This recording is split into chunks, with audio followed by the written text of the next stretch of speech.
habíamos visto que una curva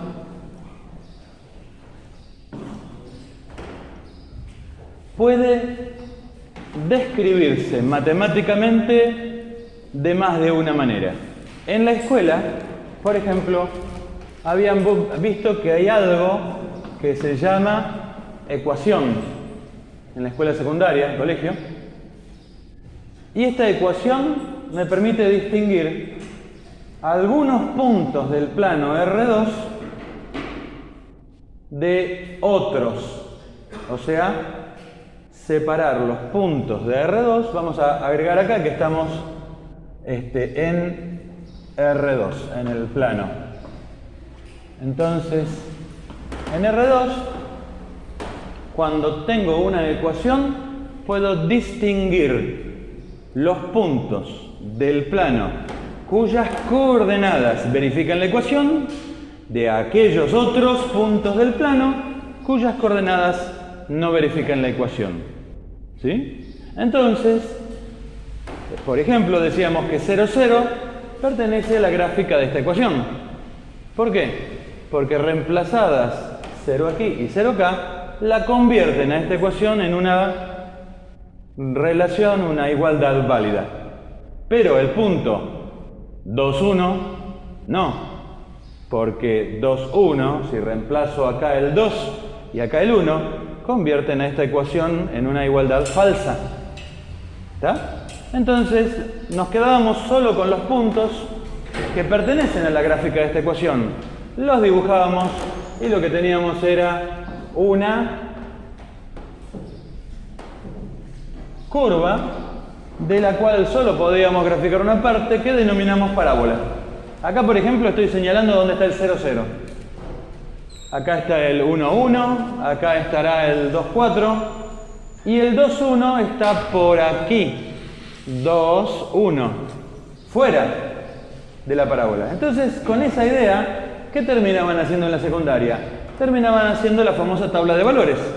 Dale valores y listo.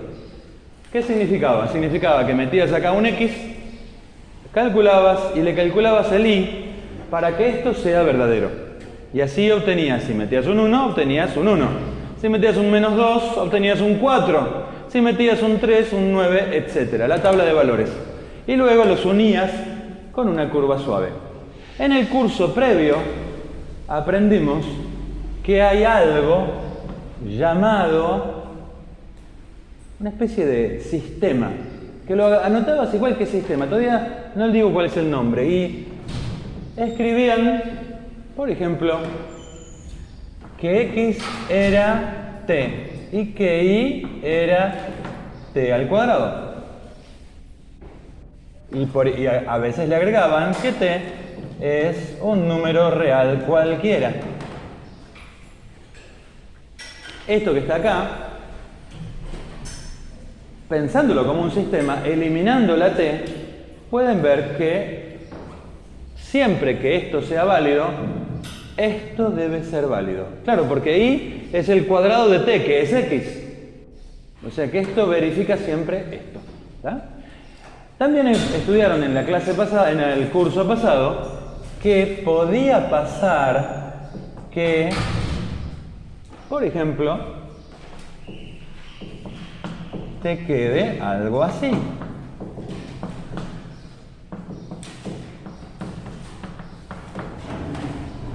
¿Qué pasó acá? Si X es coseno de T, Y es el cuadrado de X. También verifica la misma. ¿Sí? Parecería a primera vista que se trata de la misma curva. Pero aquellos que hayan hecho los ejercicios, algunos ejercicios de la clase del curso pasado, verán que en este caso pasa algo raro con X.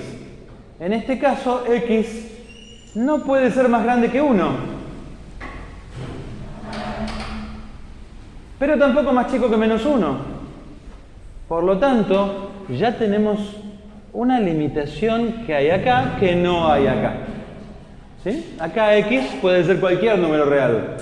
Y entonces tengo cualquier punto sobre la parábola. Pero en este caso, yo si intento graficar para esta situación, lo que tengo es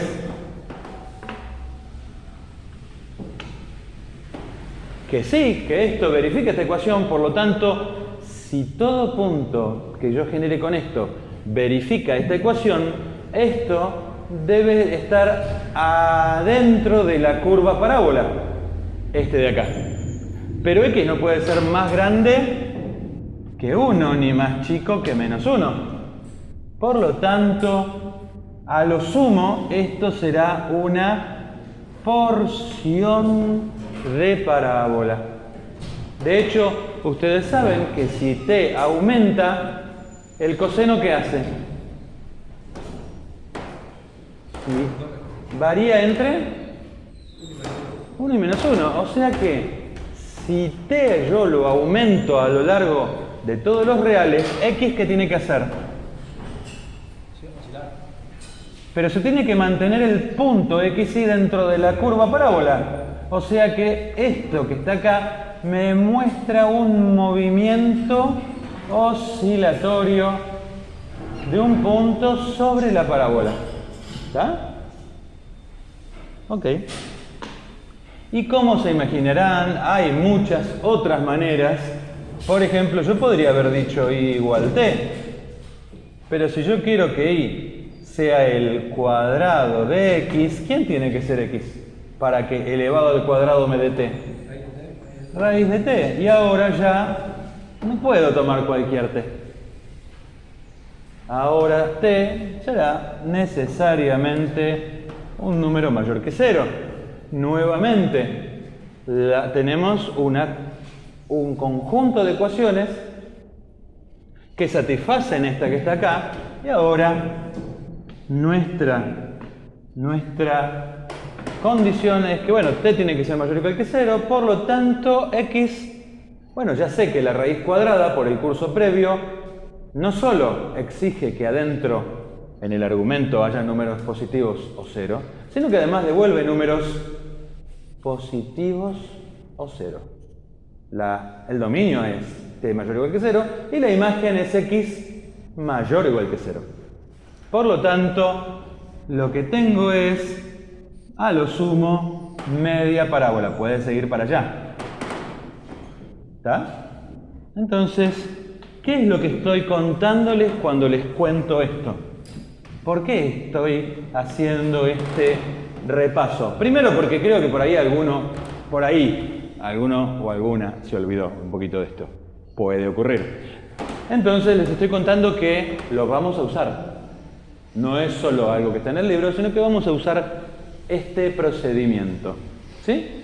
Cuando yo estoy aquí parado y me voy para allá, digo que parametricé.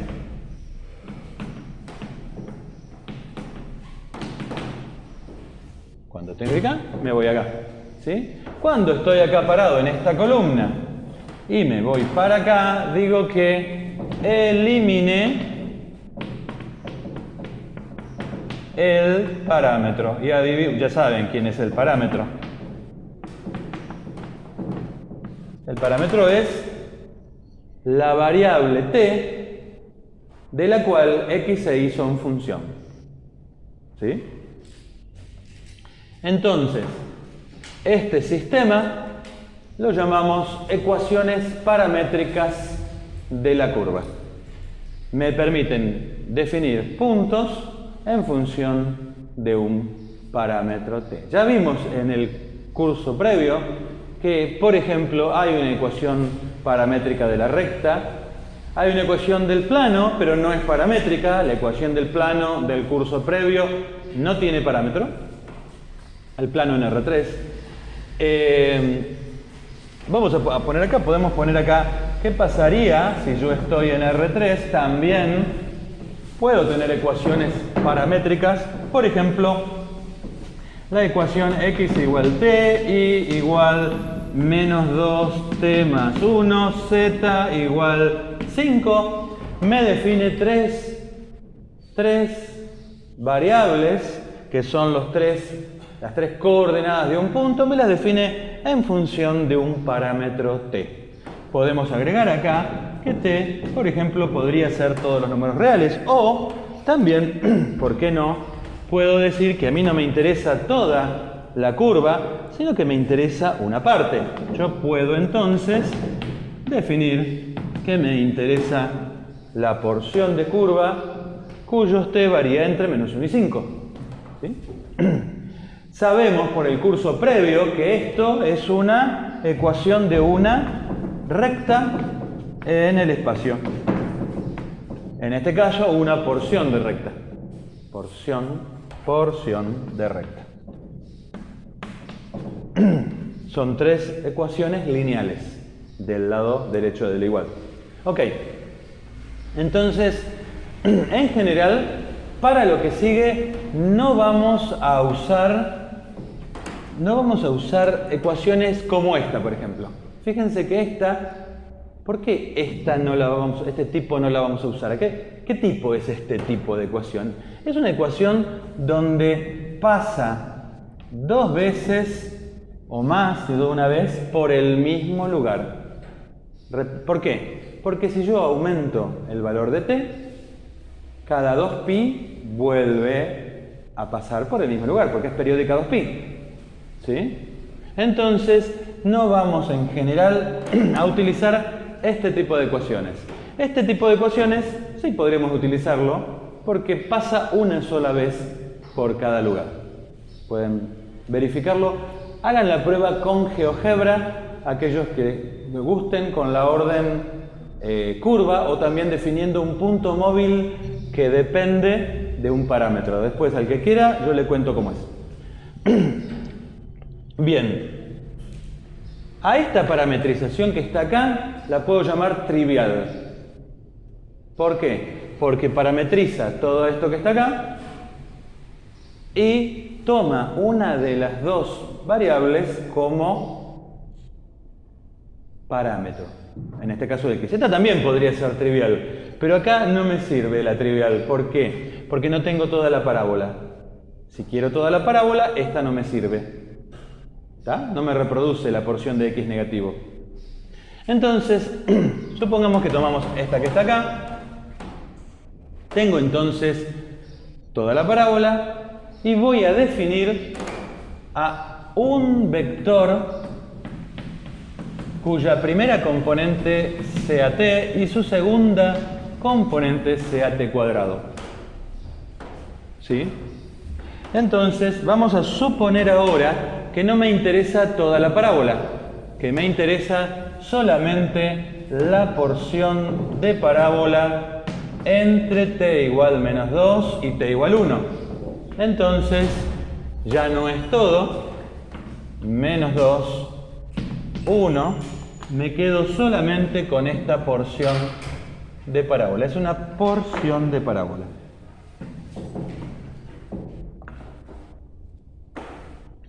Entonces le agrego el dominio de variación. Menos 2, 1. ¿Sí? Menos 2, 1. Menos 2, 1. Cuando yo escribo esto, estoy repasando que también puedo utilizar para describir una curva una función a valores vectoriales. Cuando yo escribo esto que estoy acá, lo que estoy pensando es, hay un par de ecuaciones paramétricas en R2 o una terna de ecuaciones paramétricas en R2 que para un parámetro me da coordenadas de un punto.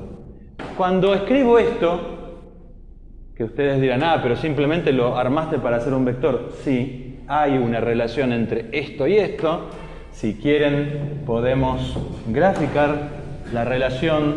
Cuando yo pienso en un vector, pienso en algo que se puede graficar así. Vamos a pensarlo como un vector posición, es decir, un vector que se dibuja a partir del origen. Recuerden que los vectores eran libres, podía dibujarlos donde quiera, salvo los vectores posiciones. Vector posición lo dibujo a partir del origen. Entonces, si aquí tengo el punto P de coordenadas x, y, por lo que saben del curso previo, por lo que saben ustedes del curso previo, puedo calcular restando las coordenadas de los puntos el vector R que tendrá componentes x, y las mismas que x, y son las coordenadas de P. ¿Está? Esto en general. Ahora vamos a pensarlo que P y R son funciones de T. Entonces, cuando tengo esto que está acá, yo voy a decir que esto es una función a valores vectoriales. Función a valores vectoriales que para cada valor de T en el dominio me devuelve un vector. Y este vector podemos pensarlo como que es móvil.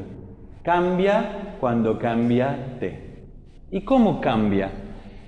Cambia de tal manera que su punta sigue la forma de una parábola. ¿Está? Y recorre del mismo modo que este punto P recorre todos los puntos de la parábola, la punta de este vector también lo hace del mismo modo. Porque hay una relación directa entre P y el vector posición. Vamos a seguir con nuestro repaso de la clase de hace un año, 2 años, no sé cuánto lo habrán tenido. Cuando tengo un vector R de T, puedo definir su vector derivada o vector tangente. ¿Cómo lo calculo a este vector R de T?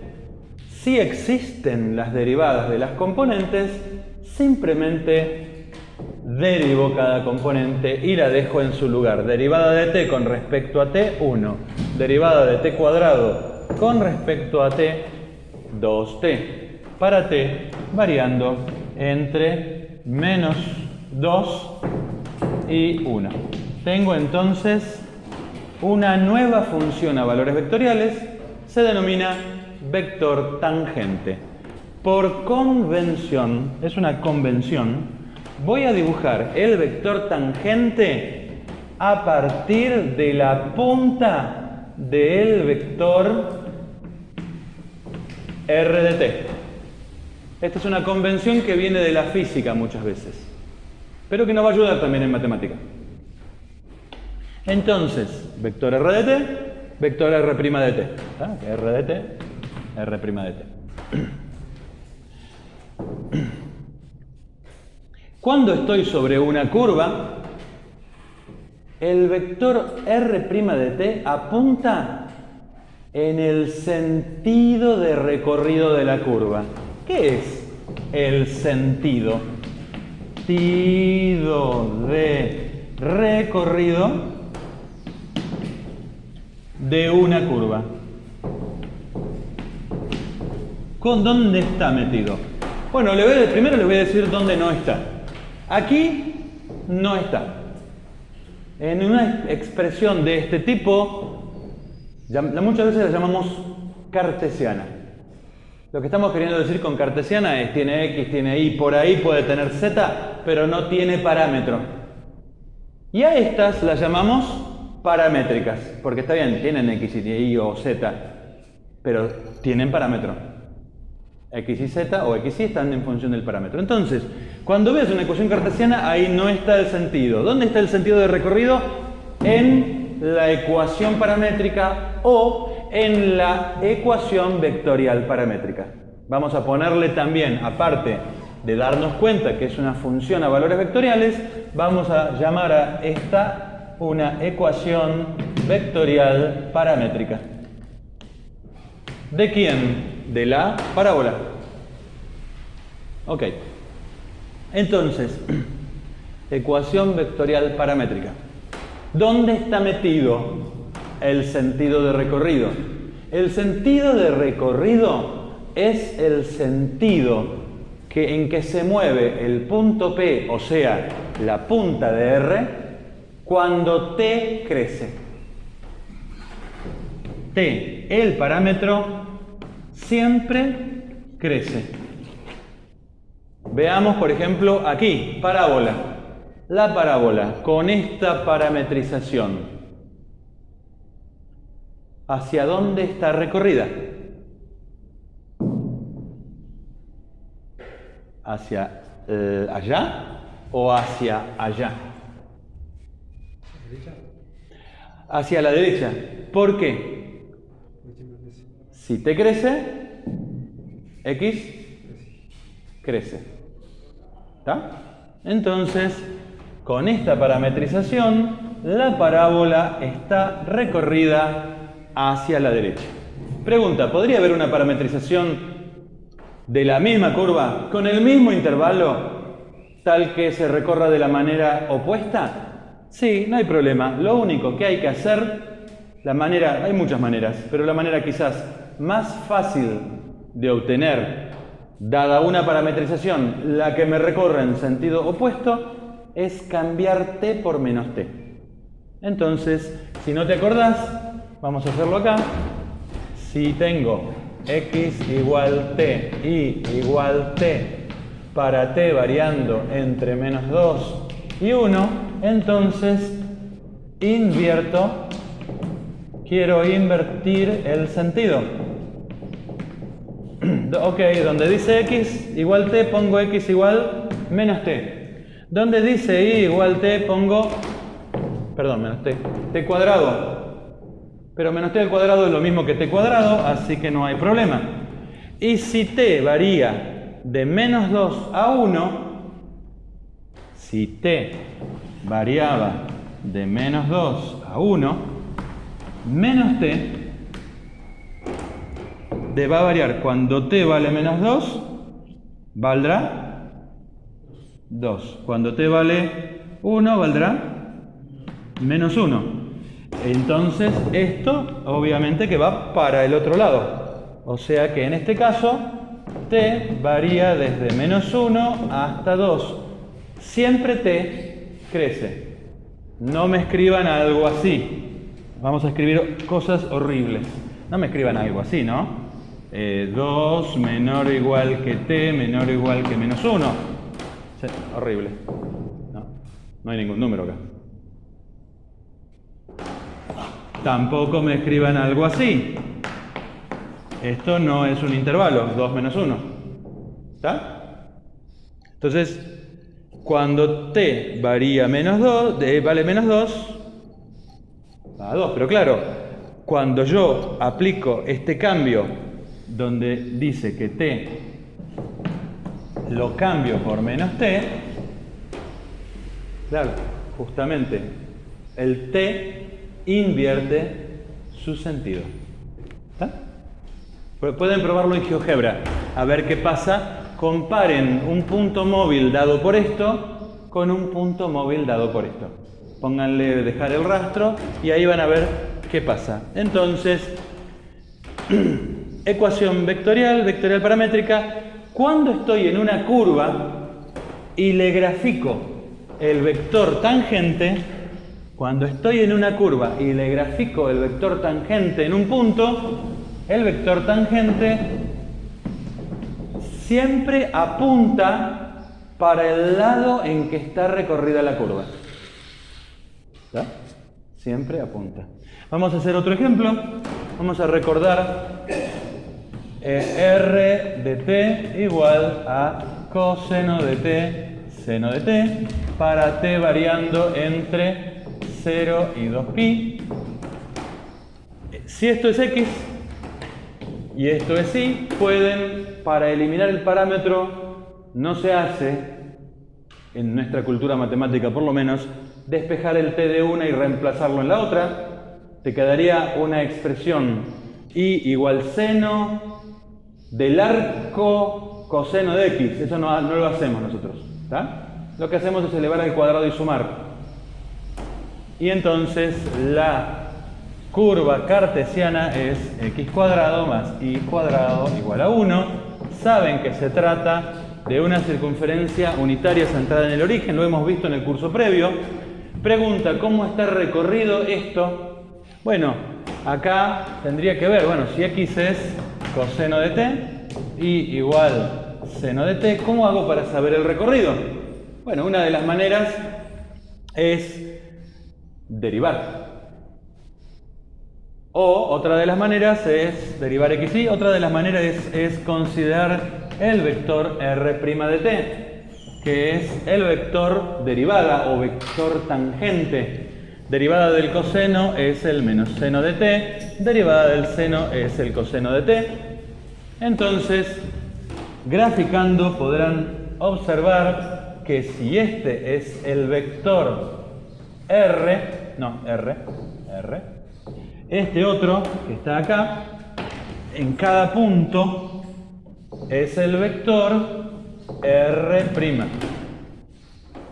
¿Sí? En cada punto que vos estés, tendrás tu vector r'. Bien, vamos a completar un poco este panorama diciendo que esto se usa o se puede usar en cinemática en física. Entonces, ¿cómo aparece en física? En física el parámetro t es el tiempo de los cronómetros, medido en segundos, o en horas, o en lo que quieras. El parámetro t se puede usar como tiempo. El vector r es la posición de la física, el vector posición. Por lo tanto, la función r de t es la posición dependiendo del tiempo. El vector r' es el vector velocidad de la física. Recuerden que módulo de r' en física y en el curso previo es un número mayor o igual que 0 que se denomina o se puede denominar rapidez. Es lo que te da el velocímetro del auto. El velocímetro del auto no te marca el vector velocidad, te da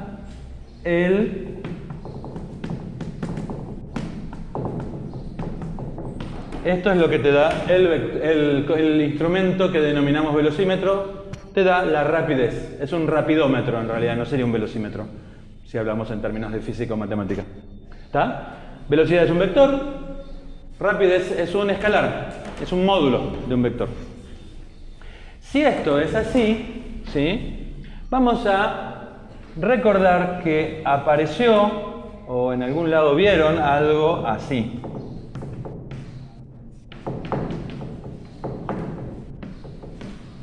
¿Qué sería algo así? ¿Qué es eso?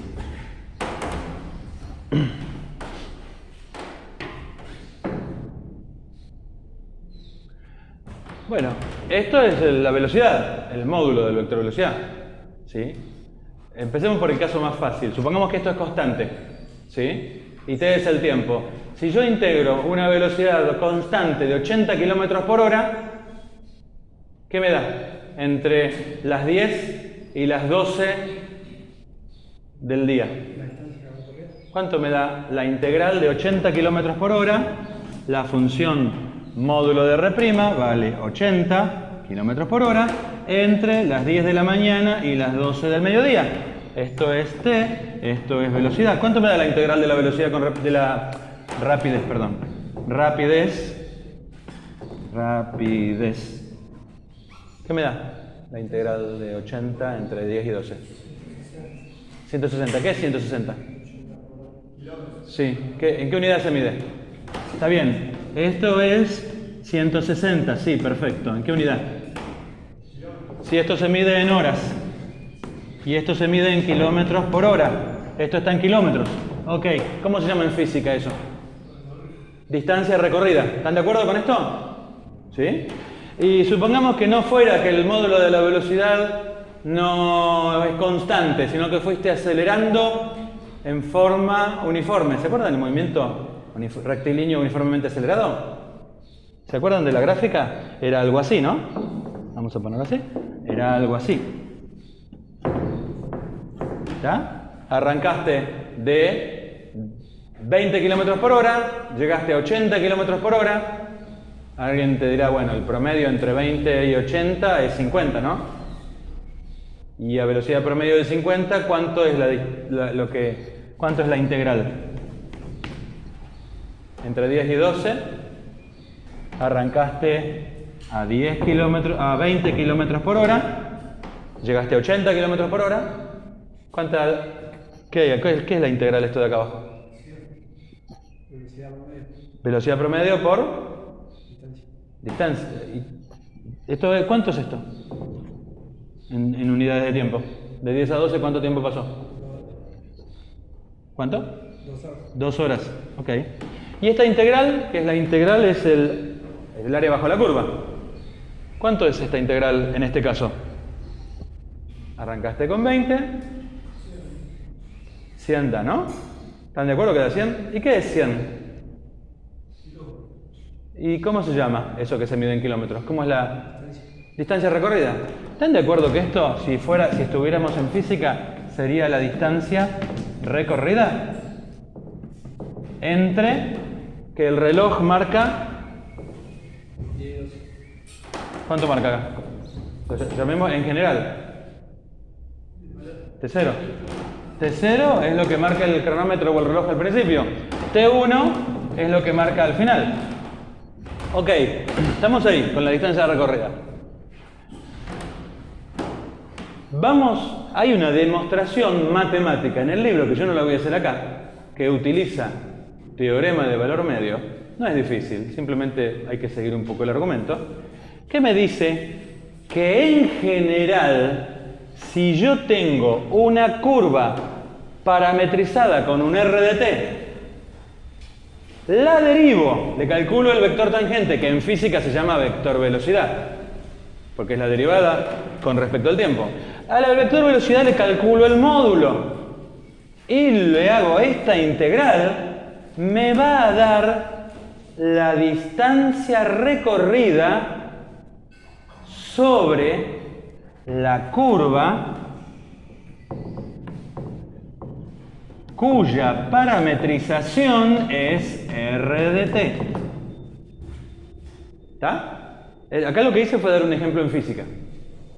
¿Está? Pero esto no es solo para la física, es en general. ¿Sí? Vamos a llamar a esto entonces L, desde el principio hasta el final, desde el 0 hasta el 1, la longitud total de la curva. ¿Cómo calculo entonces la longitud de la curva? La puedo calcular así. Ejercicio. Tomen esta parametrización, hagan bueno, podemos hacerlo ahora. Esta es la derivada. Ok, ¿cuál es el módulo de R' para esta curva? La raíz cuadrada del cuadrado de la primera componente, seno cuadrado, más el cuadrado de la segunda componente. ¿Cuánto vale menos seno al cuadrado? Es lo mismo que seno al cuadrado más coseno al cuadrado, ¿cuánto da? 1. Por lo tanto, vuelvo para acá. Para esta curva, módulo justo te quedó 1. Recuerden, bueno, volvamos a la física. Un movimiento donde t fuera el tiempo, en este caso t es matemático, pero vamos a la física, vamos a la cinemática. Si t fuera el tiempo y la posición está dada por esta ecuación, la rapidez vale constante. ¿Qué quiere decir esto? Que estamos hablando del viejo, aquellos que lo hayan estudiado, movimiento circular uniforme. ¿Alguien escuchó hablar del movimiento circular uniforme? Bueno, este es un movimiento circular uniforme si t fuera el tiempo y r fuera el vector posición. Bueno, ¿qué me dice acá? Tengo que hacer la integral entre ¿qué valor? El t inicial y el t final. O sea que la longitud total de la curva tiene que ser la integral entre 0 y 2pi de módulo de r', que vale 1. O sea que la primitiva es t entre 0 y 2pi por Barrow, 2pi menos 0 igual 2pi. ¿Está bien? ¿Me dio bien? Sí, porque la longitud de una circunferencia de radio 1 es 2pi por r con r igual 1. 2pi radio, 2pi. O sea que esto que estoy planteando acá tiene sentido. Vamos a ir un paso más todavía. Vamos a definir algo nuevo. ¿Qué pasaría si en vez de tener esto así, con dos límites fijos, ¿Sí? En vez de tener esto, yo tengo... Esto es muy difícil de borrar. Realmente no tengo que borrar. ¿Qué pasaría si yo considero esta expresión? Vamos a ponerle acá un valor cualquiera. A fijo. T. Y ahora tengo que poner módulo de R' diferencial. Pero no puedo poner la misma variable, ¿se acuerdan? Voy a poner una nueva variable, por ejemplo, U, para no repetirme con la variable del límite superior. Entonces acá tengo un límite inferior fijo. Y acá tengo un límite superior variable. ¿Sí? Puedo dar el ejemplo que está acá, y sí, en vez de poner acá 2pi, acá pongo t. Y acá pongo u. Entonces, ¿qué me queda? U, t, y en vez de 2pi, ¿qué me queda? U menos 0, o sea, u. Para u variable, no, u menos 0, perdón, t. Acá. O sea, este numerito que está acá es la longitud de la curva circunferencia cuando yo no la recorro toda, sino que varío entre 0 y una porción de giro. Por ejemplo, esto que está acá. A esto, entonces, si el número inferior está fijo, tengo una nueva función. La llamaremos función s de t. ¿Ustedes se acuerdan del primer capítulo que había una integral que el límite inferior era fijo? Una integral definida. Límite inferior fijo, pero límite superior variable. ¿Qué nombre le poníamos? Esto es una función integral. ¿Y se acuerdan que yo podía derivarla? ¿Se acuerdan que yo podía derivarla? ¿No? Vamos a suponer que lo que está adentro es continuo. Entonces, módulo de R' de t es continua en un intervalo de variación, en AB. Si la función integrando es continua, puedo aplicar ¿qué? Para la derivada de S. ¿Qué puedo aplicar?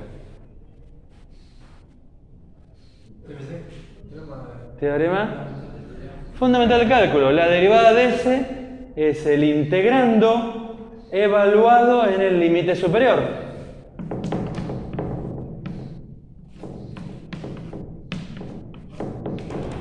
Esta relación la vamos a usar. Esta relación que está acá, acuérdensela, la vamos a usar. No solo eso, sino que S', fíjense lo que le está pasando. S' es módulo de R'. ¿Puede ser negativa? O sea que S' siempre es mayor o igual que 0. Si yo tengo una función cuya derivada es mayor o igual que 0, curso previo, ¿cómo es la conclusión de qué le pasa a esta función, S de t? Siempre crece. Y si siempre crece y es derivable. Si es derivable, es continua. ¿Qué me dice un teorema del curso previo de una función que crece y que es continua? ¿Admite? ¿Se acuerdan? Más o menos. Admite una función que crece y es continua, siempre admite una inversa. ¿Se acuerdan? Genial, bueno, excelente. Entonces, S de t admite inversa.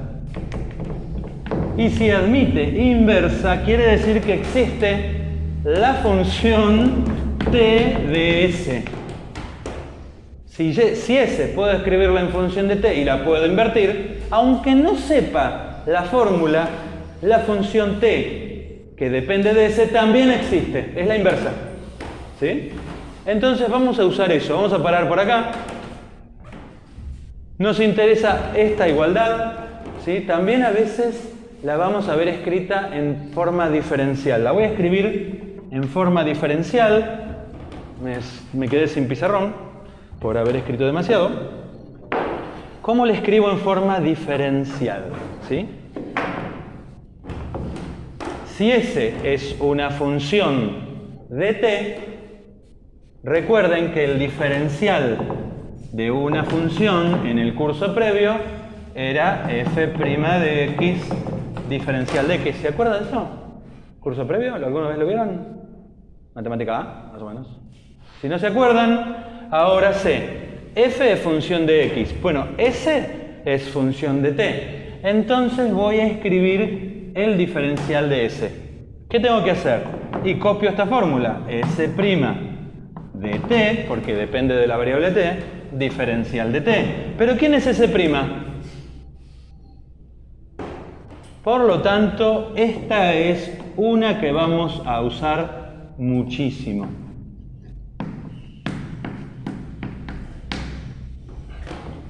Y la recuadro así. Y la recuadro así. Miren qué elegante recuadro que me estoy mandando en un triple color. Hermoso triple color. Esto expresa lo mismo que esto, nada más que esta es una relación con derivadas y esta es una relación con diferenciales. ¿Está? Esta formalmente, o sea, en la forma la vamos a usar. Y la vamos a usar para poder calcular lo que viene en las clases que vienen. Integrales. Paramos acá.